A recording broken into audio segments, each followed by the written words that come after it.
না আবির দুয়াই কবুতর হাজিরা খাওয়াই খানা যেথায় আমার শাহে মদিনা বাজান যেথায় আমার শাহে মদিনা এই তাই চুলের মনের বাসনা যুবক ভাই রে এই তাই জুলের মনের বাসনা মরণ কালে পাই জানো আমার নবীর চরণ খানা ভাইরে মরণ আমার আসান হবে মরণ আমার সহজ হবে আপনারা তা জানেন না যেথায় আমার শাহে মদিনা দেখিয়া মন ভরে না গো নবী দেখিয়া মন ভরে না যেথায় আমার শাহে মদিনা আল্লাহুম্মা সাল্লি আলা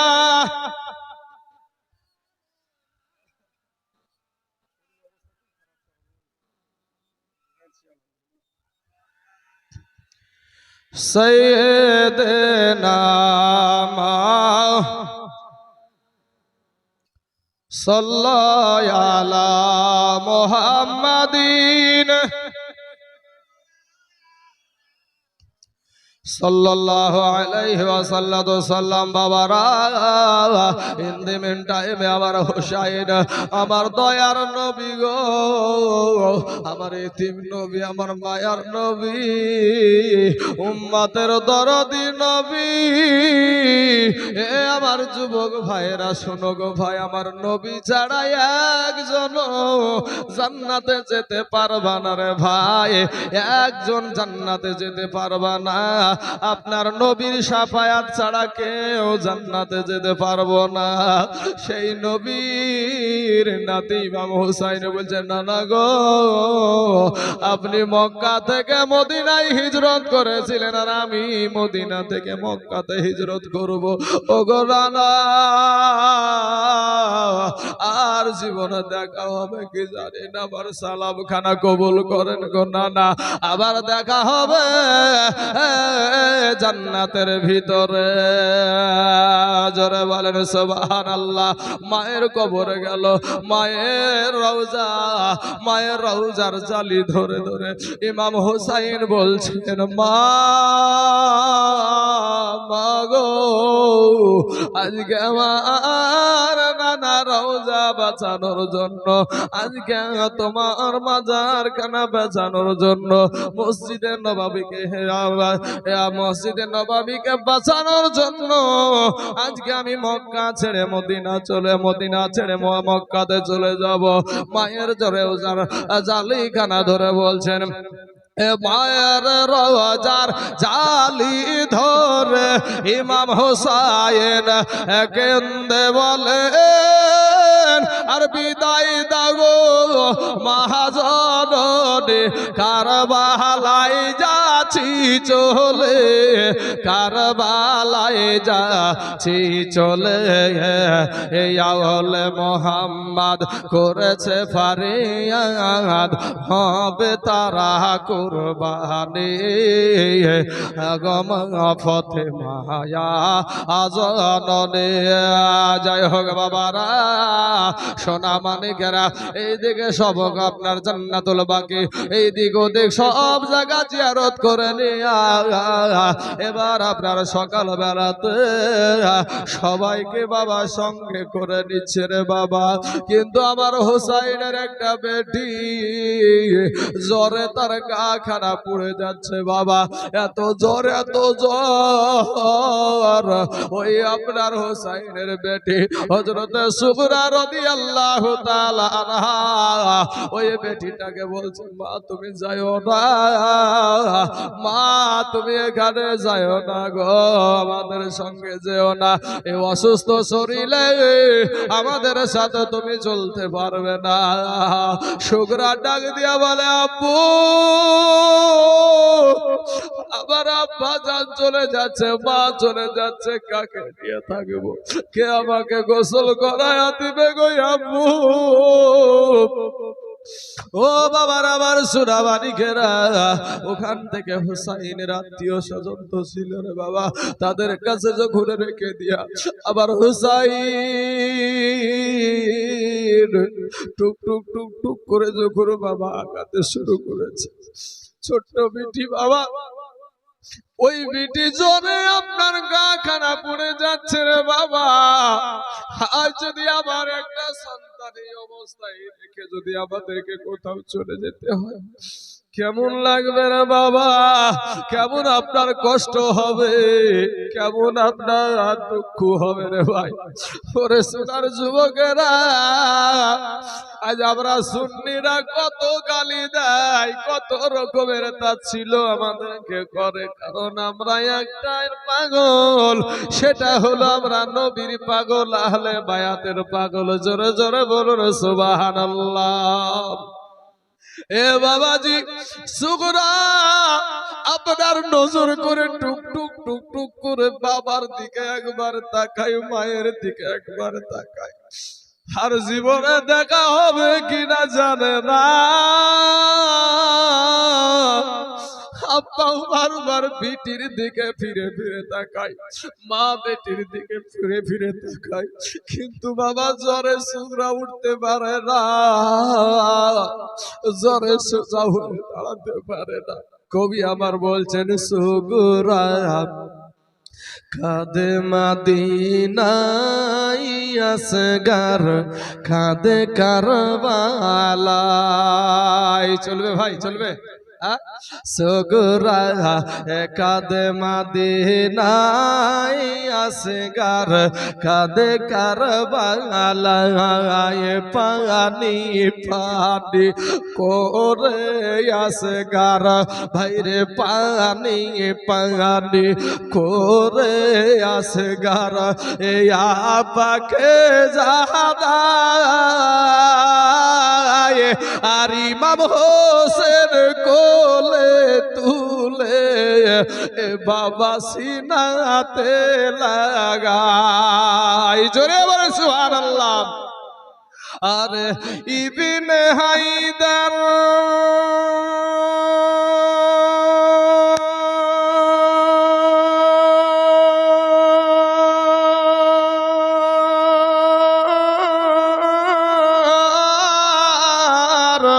ইবনে হায়দার চাইছেন পানি কারবালার সেনাই সুগরা। জোরে বলুন। কাঁদে মদিনায় আসগার, কাঁদে কারবালায় সুগরা, কাঁদে মদিনায় আসগার, কাঁদে কারবালায়, পানি পানি করে আসগার, পানি পানি করে আসগার, এ আপাকে জানাই, আর ইমাম হোসেন কোলে তুলে এ বাবা সিনাতে লাগায়। আর ইবনে হায়দার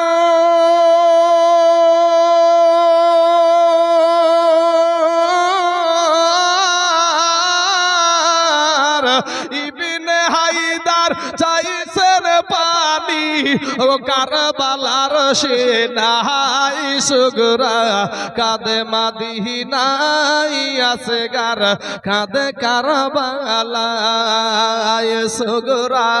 কাঁদে মদিনায় আসগার, কাঁদে কারবালায়। আসমান কান্দে জামিন কান্দে, আসমান কান্দে জামিন কান্দে, কাঁদে হুর গেলে মান, আর মদিনাতে কাঁদে আমার আমার নাবি দো জাহান জোরে বলে সুবহানাল্লাহ এ সুগরা কাদে মদিনায় আসগার কাদে কারবালায় ভাইরে আসমান কান্দে জামিন কান্দে আসমান কান্দে জামিন কান্দে কান্দে হুর গেলে মান আর মদিনাতে কাঁদে আমার নবী দো জাহান আর আহারও কাঁদে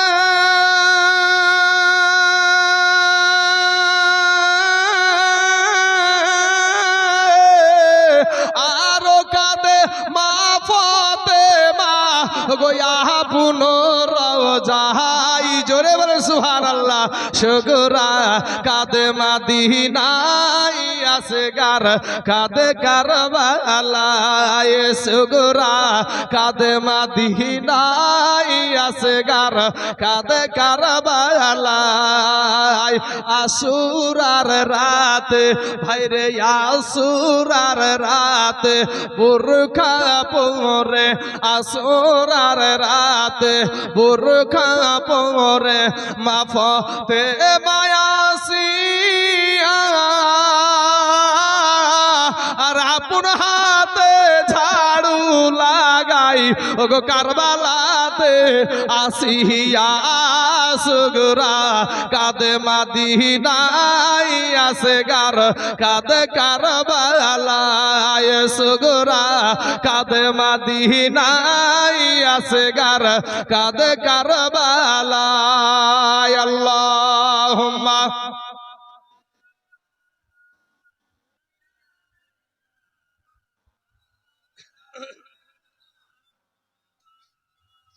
ওয়ালায়ালি সাইয়্যিদিনা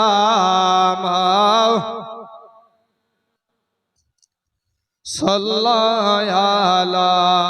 মুহাম্মাদিন মুহাম্মদ হরদম জবান पाक नाम मोहम्मद हरदम ज़बान शफियाना मोहम्मद सल्लल्लाहु अलैहि वसल्लम बाबा लम्बा घटना बाबारे आमी एकटु मेन घटनागुलो तुले धरब आपनादेर सम्मुखे कारण एकदिनेर ब्यापार बाबा कय 2 घंटार मात्र ब्यापार रे बाबा कखन जानी गोलाम हायदार भाई आमार एसे हाजिर हये जाय ओ मुसलमान आमी आपनादेर काछे मेन तथ्यगुलो तुले धरब एदिके सुगरा बाबा असुस्थ अवस्थाय मायेर दिके ताकाय बाबार दिके ताकाय मा एक धाप सामने आगाय तो और एक धाप पीछे फाले এই করতে করতে যখন আপনার রোদ হয়ে গেল চোখের আড়াল হয়ে গেল আমার হুসাইন বাবা মক্কাতে যখন অবস্থান করতে শুরু করলো এই যখন অবস্থান শুরু হলো বাবা একদিক থেকে আবার বাবা চলে আসলো কুফাবাসীর চিঠি কুফা থেকে বাবা চিঠি আসতে শুরু হয়ে গেল যে হুসাইন গো আপনি কুফা দেশে আসেন ইরাক দেশের কুফাতে আসেন আমরা আপনার হাতে হাত দিয়ে বায়াত হতে চাই পীর মুরিদিটা এটা বাবা নতুন কিছু না আহলে বায়াতের তো আপনার এই বায়া মুরিদ আর পীর মুরিদের বিষয়টা আমার নবীর জামানা থেকে চলে আসছে বাবা এবার হুসাইনের কাছে চিঠি যায় কি চিঠিতে লেখা থাকে হুসাইন তুমি এই কুফা দেশে এসো ইরাক দেশের কুফাতে এসো গো আমরা তোমার হাতে হাত দিয়া কালেমা পড়ে আমরা তোমার হাতে হাত দিয়া বায়াত হতে চাই এ বাবারা একটা সময় ওই মক্কার সাহাবীদেরকে একত্রিত করে আমার হুসাইন আমার নবীর নাতি ডাক দিয়া বলে আমাকে কুফা দেশে যেতে হবে, আমাকে কুফায় যেতে হবে, ইরাক দেশের কুফাতে যেতে হবে। সমস্ত সাহাবীরা এক বাক্যে বলে উঠলো, হুসাইন গো, ওই দেশে তোমার আব্বাকে শহীদ করে দিয়েছে, ওই দেশের মুসলমানেরা ভালো না, তারা হলো মুনাফিক, তারা হলো মুনাফিক মুসলমান, তোমার আব্বাকে তারা শহীদ করে দিয়েছে, ওই দেশে আপনাকে আমরা যেতে দেব না। ওগো হুসাইন, আপনার ভাই ইমাম হাসান, ওনার ব্যথা আমরা এখনো শেষ করতে পারি না, আবার যদি আপনি চলে যান তাহলে আমরা কি নিয়ে থাকবো? হুসাইন ডাক দিয়া বলে, ও নবীর সাহাবারা শোনো গো, আমার কাছে শেষ যে চিঠিটা এসেছে, এই চিঠিটাতে লেখা আছে, হুসাইন তুমি যদি এই কুফা দেশে না আসো তাহলে কিয়ামতের দিন আমরা কিন্তু আমাদের নবীর সামনে বলবো, আমাদের নবীর সামনে বলবো হুসাইনকে দাওয়াত করে চিঠি পাঠাইছি, একটা বার আসেনি। ও নবীর ও নানার সাহাবারা, সেদিন আমি পাকড়াও হয়ে যাব, অতএব আমি ওখানে যেতে রাজি আছি, ওখানে আমাকে যেতে হবে। ইন দিন টাইমে কেউ যেতে রাজি না, এমন সুমাতে ভাই একজন মুরব্বী মানুষ উঠে, মুরব্বী সাহাবী উঠে বলছে, শোনো গো হুসাইন, আপনি আমাদের নবীর নাতি, আর নবী বলেছেন হুসাইনকে যে ভালোবাসলো নবীকে সে ভালোবাসলো, হুসাইনকে যে আঘাত দিল নবীকে আঘাত দিল। ও বাবারা, আমার পর্দার আড়ালের মা খালা গো, ও যে হুসাইন গো, ওই কুফা দেশে আমি এটা যেতে দেব, তবে একটা আমাদের আবদার আছে, একটা আমরা পরীক্ষা করতে চাই। বলে কি পরীক্ষা? আমাদের তরফ থেকে একজন ওই কুফাতে যাবে, আর ওই কুফা থেকে যদি সে চিঠি লেখে, কুফা দেশের অবস্থা ভালো এখন, ওরা আর সেই আগের মতন মুনাফিক না, আগের মতন না, সে যদি চিঠি লেখে, সেই চিঠি পাওয়ার পরে আবার তোমাকে কুফায় যেতে দেব, নচেত তোমাকে কুফায় আমরা যেতে দেব না। হুসাইন ডাক দিয়া বলে, দর্শকেরা শুনে না, এখানে তোমরা কে আসো গো? আমার পক্ষ থেকে ওই কুফা দেশে যাওয়ার মতন ওই কুফা দেশের মানুষের কোনো বিশ্বাস নাই, ওই কুফা দেশের মানুষদের কোনো বিশ্বাস নাই, জীবন থাকতেও পারে, চলে যেতেও পারে, শহীদ হয়ে যেতেও পারে। ও বাবারা, একজন বলে উঠলো, আমি আছি একজন ব্যক্তি যার নাম হলো মুসলিম বিন আকিল। এই মুসলিম বিন আকিল বলছে, আমি যাব গো ভাই, ও গো হুসাইন, আমি ওই কারবালা ছেড়ে ওই কুফা দেশে আমি রওনা হব। হুসাইন বলে, ঠিক আছে, তাহলে তাড়াতাড়ি করে চলে যাও, আর দেরি করিও না। হুসাইনকে ডাক দিয়া বলে, ভাই হুসাইন, আমি এমন একটা দেশে চলে যাব গো হুসাইন, আমার জীবনের কোনো গ্যারান্টি নাই, আমি আর ফিরে আসতে পারবো কিনা এটাও আমার জানা নাই। তবে হুসাইন গো, জীবনকার মতন শেষবারের মতন আজকে ফজরের নামাজটা আমি তোমার পিছনে পড়তে চাই, ফজরের নামাজটা পড়তে চাই, আপনার ইমামতিতে আমি ফজরের নামাজটা পড়তে চাই। ফজরের নামাজের ওয়াক্ত আসলো বাবা, ফজরের নামাজ পড়ে নেয়া, এবার ঘোড়া রেডি, বাপ সবকিছু রেডি, ঘোড়াতে লাগাম দিবেন, ঘোড়াতে লাগামে টান দিবে বাবা। দুইটাই আপনার কি হলো, দুইটা আপনার দুইজন ব্যক্তি, দুইটা সন্তান আপনার এসে হাজির হয়ে গেল, একটা মেয়ে আর দুইটা সন্তান, দুইটা বেটা। ও বাবারা, আমার সোনা মানিকের, আমার ভাই জানের আগো, একটু দরুদে পাক পড়েন, আল্লাহুম্মা সাল্লি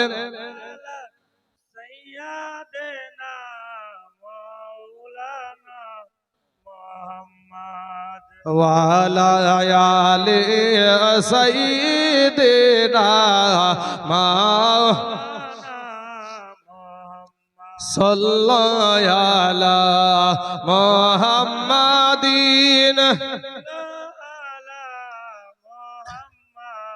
সাল্লাল্লাহু আলাইহি ওয়াসাল্লাম। হে বাবারা সময় সংক্ষিপ্ত আল্লাহ বাবারে এই দুইটা সন্তান এসে সামনে এসে হাজির হয়ে গেল। ডাক দিয়ে বলে আব্বা গো, ও গো আব্বু, আমাদের দুই সন্তানকে রেখে তুমি কোথায় যাচ্ছ? একটার নাম হলো ইব্রাহিম, একটার নাম হলো বাবা মুহাম্মদ। কেউ বলেছে একটার বয়স হলো 8 বছর, একটার বয়স হলো 10 বছর। একটু বাবা ইখতিলাফ আছে রে বাবা। এই সন্তান নাবালক দুই সন্তান এসে বলছে আব্বা আমাদেরকে রেখে কোথায় যাচ্ছ? আমাদের দুনিয়ায় মানা, তুমি যদি চলে যাও আমাদেরকে কে দেখবে, কে গোসল করায়া দিবে গো আব্বু? আমাদেরকে কে আমাদের লালন পালন করবে গো আব্বু? কবি বলছেন বাল্যকালে মা বাবা যারো মরে রে, বাল্যকালে মা বাবা যারো মরে রে, তাহার মতন দুঃখী না